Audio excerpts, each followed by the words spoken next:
सदगुरु की शरण में जाकर हमें चार चीजें मिलती।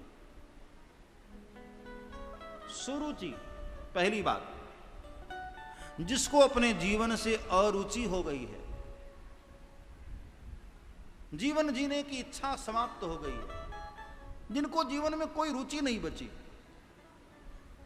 ऐसे मायूस लोग, ऐसे निराश लोग, ऐसे उदास लोग यदि गुरुदेव के चरणों में जाकर बैठ जाएं तो मैं भरोसे के साथ कहता हूं उनको भी जीवन जीने में थोड़े समय के बाद रुचि होने लग जाएगी, जीवन अच्छा लगने लग जाएगा और जीवन में उत्साह बढ़ने लग जाएगा।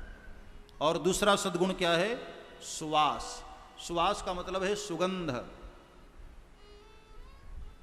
मैंने ऐसे कई लोगों को देखा है जिनके जीवन में दुर्गुण ही दुर्गुण भरे थे, बुराइयां ही बुराइयां भरी थी, दुर्गुणों का दुर्गंध आता था।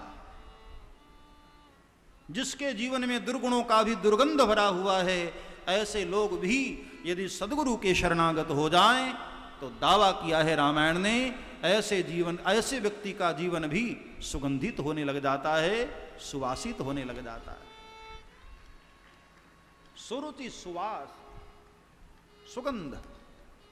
और तीसरा शब्द सुरुचि, सुवास, सरस। सरस का मतलब होता है सरस,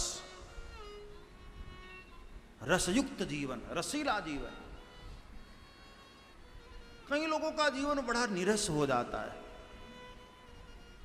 जीवन में निरसता नहीं आनी चाहिए साहब। मायूसता नहीं होनी चाहिए। जीवन की किसी भी उम्र पर आप चले जाओ, जीवन रसमय होना चाहिए।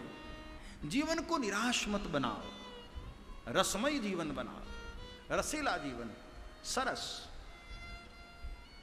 और चौथी बात, सदगुरु के शरण में जाकर हमें एक तत्व की प्राप्ति और होती है, और वो है अनुराग।